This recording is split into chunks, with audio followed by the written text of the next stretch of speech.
Hello guys, this is Pap from Pap back at it again, and today we are here to see if something actually changed after the buff of the Ancient Gear skill. So as we all know, we had a buff that was actually applied now that I'm recording yesterday or a couple of days ago. So I wanted to test it out, and so we still had we had some doubts about what the skill effectively changed in, but now I know, and I guess maybe some of you already know. So before jumping right into it, guys, just a quick reminder: if you enjoy the content, please leave a like and subscribe. I really appreciate it, and it really helps me a lot. Let's jump right into it. So I'm here, of course, with Dr. Valiant Crawler and is a battle engine gear. So we have actually found the mystery. So what changed is that now we can just use both the effects of the skill in the same turn. So now for all the people who did not remember what the skill does, basically you have a couple of effects. You can activate the skill and normal summon without tributing either an Ancient Gear Golem or an Ancient Gear Golem Ultimate Pound. And we have a second effect: if you control an Ancient Gear Golem, pay attention, not the Ultimate Pound one, you can set one polymerization from outside your deck. So in the beginning, you can only activate one of these effects per turn, but now after the buff we can activate both the effects in the same turn and both the effect twice per duel. So the restriction of the 12 level 8 or lower Ancient Gear monsters and no monsters other than level 8 or lower Ancient Gear monster still remains. So this means we cannot play Ancient Gear Reactor Dragon.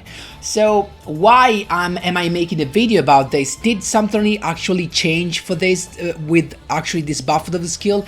And the answer is yes. Why did something change for this? Because now the point is that we know that one of the best turn one, maybe even in Duel Links at this moment, could be just to have an howitzer. And don't get me wrong, as best turn one, I mean it's turn one where actually there's no turn two that can OTK you through it. So in fact, if you're able to summon an howitzer, it's really hard for your opponents to finish you through having to destroying by battle your howitzer, because as you all know, howitzer cannot be destroyed by nothing, cannot be banished because it is unaffected. The only way you have to get rid of it is by battle. So but the point is that when you destroy him by battle, you get to summon an Ancient Gear monster from your deck, ignoring its summon condition. So this means you can just summon an Ancient Gear Golem and an Ultimate Pound as well. And you know, getting rid of this and then of a big booty with 3k defense, it's not that easy. So that's why I'm talking about one of the best turn one of the game. So, and thanks to this buff of the skill, what happens is that we do not have now 3 ways to go into Ancient Gear Howitzer, but now we have 6. Why? Because if we have Ancient Gear Golem in our hand, we basically have the chance to go into an howitzer, because we can just summon the golem, use the skill, set a poly from outside our deck, and then we can use the poly if we just have another Ancient Gear Golem in our hand. And this is very likely to happen just because we played 12 monsters, and because this is just 2 Ancient Gear monsters, it's really easy to summon him. So that's really nice, and the decks actually improved a little bit, and this is how I beat it, and that's it. So as you can see right there, we have the triple and the triple. And it's just 3 copy of 4 monsters: the Searcher, the Fusion, the one that can fusion summon, the Star, and then actually the OTK machine. Why am I talking about the OTK machine? Because we guys right here, we have a simple OTK machine right there. If your opponent has 1 monster and with 2000 defense or less, you're good to go, you win. You just need 3 cards. You need your Ultimate Pound, you need your Ancient Gear Fortress, and your Concentrating Current. Maybe actually You do not need the concentrating current, I mean, because this guy can attack as many times in a row if he destroys a monster by battle by discarding a machine monster from your hand. So if you have your fortress and you activate that, in the turn you activate it, your opponents cannot target your ancient gear monsters, neither of them can be destroyed by battle or by card effects. So basically you have an untargetable big boy machine that can attack multiple times, that has 3k attack and inflicts piercing damage, so you just need 2 cards. And if you're lucky enough to get a current, you just need 1 attack to do it. So that's really a good thing, to be honest. And of course we're playing the current just to make it as we can go over anything with one of these 2 boys. And last but not least, we have the cross-dimensional duel that's so good to protect your ancient gear golems and actually to make a 6k beaters out of nowhere. And also we have the Necrofusion as an additional defensive play, because actually we can summon either an ultimate ancient gear golem or a howitzer in our opponent's turn, and that is actually pretty good. So the first recommendation, guy, is that if you have an howitzer, actually another howitzer, definitely play it. I do not have more than one, but actually this deck loses a lot if you do not have at least 2 howitzer, because it's just so easy to summon him that 2 are mandatory. I actually do not have it. I'm planning to take another copy. I hope the next box is not something that interests me, so I can just use maybe some more gems to get the second copy of howitzer. And for the extra deck, I mean, you can use these just to pop up, because you're gonna have a lot of occasion when you have a couple of level 8 on the field. So these guys are definitely something good to have. And then, guys, 2 ultimate ancient gear golem should be enough. I have the third one because I do not have the second copy of howitzer. So guys, that was all for the explanation, of course, and we can jump right into the replays. Here we go, my boys. First replay against Diva, right? So I couldn't remember the name. So we have Burning Copies to begin with. Top tier deck, we have Dante first turn, and it's got the mill. So as you can see from the mill, he's playing White Princess, but he actually accidentally milled a couple of them, so he should have only 1. So we have the Ancient Gear Fortress to begin with, then we set our cards, and then Hunting Ground to begin with, inflicting some damage using the fact to fusion summon the howitzer, inflicting some more damage, and then we chill and we can just wait. So keep in mind that the Gear Fortress effect works even during your opponent's turn. So now, if he pops our howitzer and we summon an Ancient Gear Golem, that Ancient Gear Golem cannot be targeted, neither destroyed by card effects. Keep in mind that thanks to the Ancient Gear Fortress. So it's got the Galaxy Cyclone to begin with, he popped up Fortune our cross-dimensional duel, then it's got the Tour Guide to go with the Seer, and then Phantom Knights of Break Sword. That's actually unexpected. He went for the pop, he popped the other fortress that was a bluff. So now with the effect of Fortress, we can just summon a guy from the graveyard. We're gonna summon the Wyvern, so we get to add an Ancient Gear Golem to our hand, as you can see right there. So we're chilling. He's got, of course, to attack. He went for the Beatrice summon, and he started attacking, got rid of both, and then with the effect of howitzer, I can summon an Ancient Gear Golem, ultimate pound in defense position, even if he cannot target it.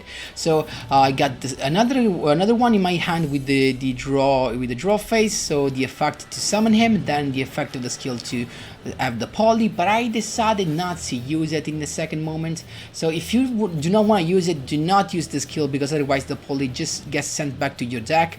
So, but I actually was a little bit in doubt, so I used the effect of the Break Sword to pop my ultimate pound, but I could protect him with the effect of cross-dimensional duel.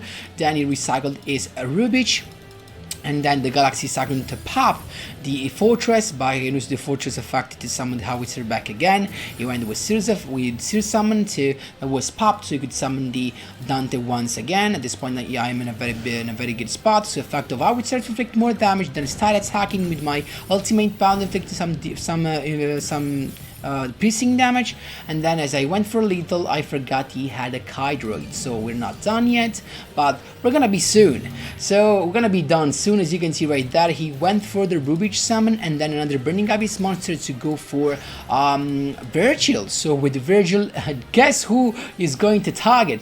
Look at that. Use the effect of Virtue to target my howitzer that is unaffected, and then Farfa is affected to target howitzer once again. As soon as you realize that the howitzer is unaffected, it just scooped. That's how you do it, my boys. There you go. Here we go, my boys, second duel against Sarah. We have Burning Gabbies once again. So it's got Seer with the Lich, then he's summon into Dante, then it's gonna go directly into Beatrice, of course. First turn in defense position, and he's done. We went for Barrel Ancient Gear, starting with the Ancient Gear Golem summon without tributing, then the skill to set the Paul, and as you can see right there, first turn, Ancient Gear Howitzer. So just you start inflicting some damage, and as soon as we enter the battle phase, use the effect of Beatrice to actually avoid my golem to attack is Beatrice. That's fine because my golem is gonna come back, but he has a Farfa in the hand, and then in the end phase Typhoon to get rid of the Necrofusion. That's fine as well. So it's got the Beatrice once again the effect to send another Farfa, and this time to get rid of the Ancient Gear Golem permanently with the skill, as you can see right there. Then he went attacking, but as you know, Howitzer is gonna summon a big boy, the Ancient Gear Golem from the deck, so we're chilling. He can't do nothing else at this point. Battle Ancient Gear. I used my Ancient Gear Fortress to make it actually invincible. Then Wyverns had an ultimate pound using the skill, the polymerization, to go into the Ultimate Ancient Gear Golem, Ultimate Ancient Gear Golem. And keep in mind that this dude right there, as you can see right there, this dude cannot be targeted thanks to the effect of Ancient Gear Fortress. So he used the effect of Beatrice to send a Farfa, but he can't target my boy. Unluckily, he can target his own boy. Then he used the effect of the White Princess. It's not enough. I'm still gonna pop the Dante, but keep in mind that I probably would have had lethal with the effect of through the set monster. And then there's nothing you could do, as you can see right there. We've got the Hunting Hound to inflict some more damage, and then the Ultimate Ancient Gear Golem to go with lethal just with the pressing damage through the monster put in defense position. That's how you do it, my boys. There you go. Here we go, my boys, against Joy. Let's see what we've got. So it's us to begin. We can just go with the Hunting Gown. So first turn Howitzer is coming with no doubt and no actually no efforts at all. As you can see, a couple of Necrofusion. So after the effect of Howitzer, we're gonna have an Ancient Gear Golem, so we're gonna be able to summon an Ultimate Ancient Gear Golem. We got a Red Eyes Fusion deck, so as you can see right there, it's got the skill to add a Summon at Skull, then Typhoon on the first Necrofusion, and Guy at the first Night Origin. Wait, what? To go into Red Eyes Archfinger Lightning, as you can see right there, just a set card, then attacking, triggering the effect of Howitzer to bring out a Wyvern from the deck, because I wanted to have the Golem, and then next turn I can just summon the Golem. That's why. So I just went with the skill, of course, summoning the Golem, and then he's got actually the enemy controller to put that in defense. At this point I can just use the skill to set the poly, use that to go into my Ultimate Ancient Gear Golem. As you can see right there, I can just attack and got rid of that. And now keep in mind that he had, look at that Destiny Draw he picked up out of nowhere. Red Eyes Fusion to go into the Kamak. That is still not enough, so no worries about that. But in the end phase, I could just use the Necrofusion to summon another Ultimate Ancient Gear Golem. So I was more than chilling. That's how you do it, my boys. There you go. Third win in a row, my boys, against Gongstrong and his super heavy samurais. So it's us to begin. As you can see, Hunting Gown, we can just go into an Howitzer Fusion summon on the first turn, and then setting our cross-dimensional duel. That is fine even if he's in the graveyard, because he has another effect. He's got the Samurai Battle Ball, and I misclicked and I clicked yes on the right here, but of course he can't synchro summon with my Howitzer because Howitzer is unaffected. So look at that. Even the cross-dimensional duel didn't work, of course. So he's got the Waraji to summon and then summon the Trumpeteer to go into the Stealth Ninja first turn. That is actually not a big deal. So he went for the direct attack instead, and that's still fine because now we can just use the effect of Howitzer, then the effect of the skill to go for the Ultimate Ancient Gear Golem Ultimate Pound, attack with that. Then I could use the effect to attack once again, but there was no point because this guy cannot be destroyed by battle card effect when he's summoned this way. So he's got the skill, but at this point he can't do nothing. He can just attack through the set monster and inflict piercing damage. That's how you do it. There you go. Here we go, my boys. Last but not least against Xiangkeng. Let's see what we've got. It's him to begin. Just a set monster and a set card, but we have all we need. The fortress to make everything untargetable. Then we can just go with the ultimate pound. Can't be targeted. I can just attack, as I told you in the decklist breakdown. Pressing damage using the ease effect to attack once again. That's just how quick and easy it is, my boys. That's how you do it. There you go. So guys, that was all for today's videos. I hope you enjoyed that, and it really was a lot of fun. I honestly think that if I had the second howitzer, I would probably go for King of Games with this deck, but unfortunately I do not have it. So who knows what I'm gonna cock with. I'm still having some doubts about that. So guys, that was all for today's videos. Of course, thanks a lot for watching, and as always, see you in the next one.